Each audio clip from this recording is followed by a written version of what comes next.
I am Shribharati, Assistant Professor in Department of Computer Science. Now I am going to take operating system subject. In the operating system, first of all, we know operating system is the main software which hold and control all other hardware and also the software, right? So there are four major components in our operating systems. First, it's device management, memory management, process management, so network management. These are all handled by separate managers in the operating systems. So next, second part is a memory management.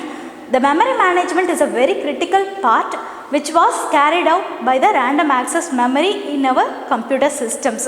So to handle the jobs, first of all, we have to load each programs and instructions into our computer systems through this memory management. The memory management follows certain schemes. In early systems, we use these four kinds of schemes. First is single user contiguous scheme, second is fixed partition, third is dynamic partition, and last one is relocatable dynamic partition. These are handled only in early system. Later, we are using the virtual systems which are in virtual memory and cache memory. We used paged memory allocation and paged demand paging reallocation schemes are prevailed. Now I am going to explain about how the partitions and allocation schemes are appeared in the early systems. So first scheme is single user contiguous scheme. As the name implies, it is occupied only by the single user. In the early 1940s and 50s, these schemes are prevalent among the computer systems. So the single user contiguous system, as the name implies contiguous, the most continuous part of the memory is allocated for the particular job only. Here the job are listed as the process which are going to load into the memory of the computer system. Here I say the memory as the random access memory which hold each partition, each program, each instruction into the computer working.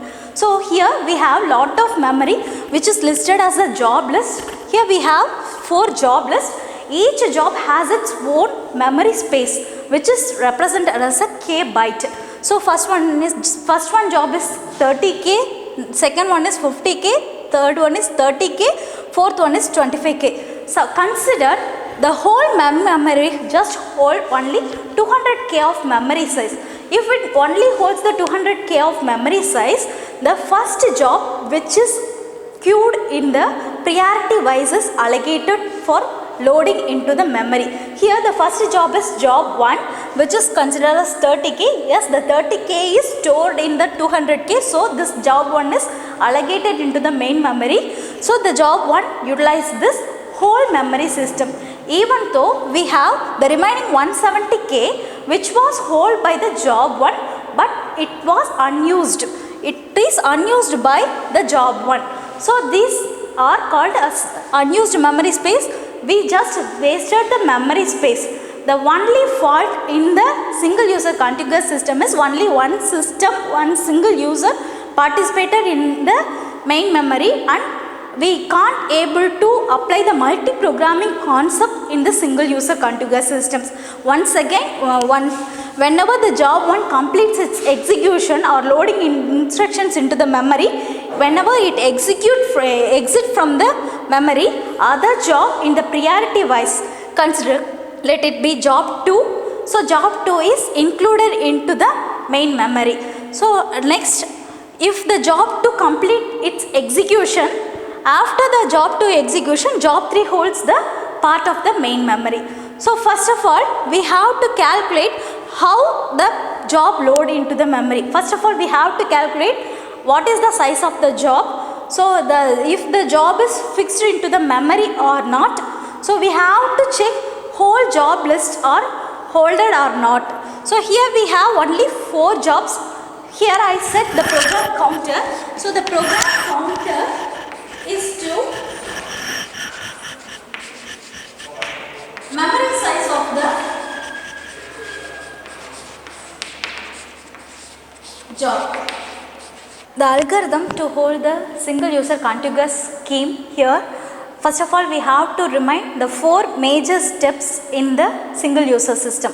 First we have to calculate how how much of the memory address that the job hold, and we have to find out whether we reach the end of the job or not. We have to find whether the job fits into the particular memory or not. Consider here we have all the job list 30, 50, 30, 25, these are all fixed under 2K. Suppose if we have 280K of memory size job, we can't able to fix into this particular main memory. We have to include certain modifications, or we have to modular the program, and we have to make some modifications to fit the particular program into the main memory. So first you have to store the memory location of the starting memory location of the particular job. Here we have job 1 is the starting job. This base address is stored in the register. We have to load each job into the main memory. Whenever the job 1 completes its loading or execution, after the job 1 exit from the main memory, the job 2 is included into the main memory. So the first we have to calculate the memory location. Second, we have to fix the program counter as the number of programs we storing into the memory. Here the total is 4. So first we have to set the program counter 1. Second, we have to do the increment. Whenever you start to load another instruction from the memory, you have to increment the program counter using the increment operation. Whenever you increment the options, you have to check whether you reach the end of the program, whether you reach the end of the list or not. So if you have the waiting list, you have to attend all the waiting list, and all the jobs should be loaded into the main memory. So this system is provided in 1940s and 50s, which comes under the non-networking area. The non-networking systems using this kind of single user contiguous system. Example DOS. In the phone, the Symbian OS doesn't support any multi-programming concept. This is the single user concept. This single user concept, single user contiguous systems main disadvantages is lot of unused memory space. This unused memory space, even though we have lot of jobs waiting here, which comes under this 170, but this memory are unused, we simply waste our CPU cycle. This is the main drawback of the single user contiguous system.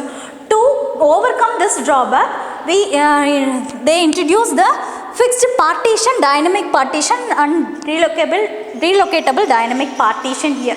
Partition means just we divided each programs into, we divided the memory into partitions. So we just made the divisions in the partition. We shouldn't allocate any full memory to hold only one job. So we just simply make certain partitions. We limit certain memory space to the partition, and we allocate the jobs in the particular order and priority wise to the main memory. In here, the partition also has 3 schemes: fixed partition, dynamic partition, and relocable dynamic partition.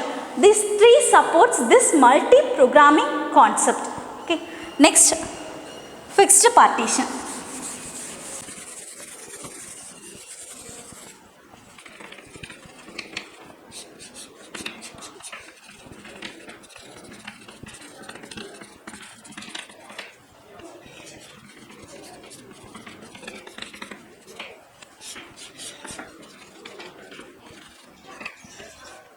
So in this fixed partition, we have partitioned the main memory into the fixed memory space. Here the main memory is partitioned into 4 subdivisions. Partition 1, its memory space is 100K, partition 2 is 25K, partition 3 is 25K, and partition 4 is 50K. We just fixed this part. This partition is fixed one. So whenever the job included into the main memory, we have to check whether the job fits into the main memory or not by calculating which is the major partition in our main memory. Here we have the major partition as 100K. Whenever we allocate our job into the main memory, we have to check whether the job exceeds this limit or not. Whether it fits into this limit, we may include our job into the main memory. Otherwise, if it exclude, we shouldn't able to include or load the instruction into the main memory. We have to conformly modulate the program. Okay. So in this job list, we have job 1 to job 4 based on certain memory conditions. So first, in this fixed partition, the partition and job allocation is made by the use of the algorithms. Algorithm, first we have to check the limit. Next we load the particular job into the partition. First I load this job into the first partition. So job 1 occupies the first partition. Job 2 just occupy here. Job 1 size is 30K, right? So already the partition is 100K. So we have remaining memory space which is unused. So this unused memory space within the partition is called as internal fragmentation.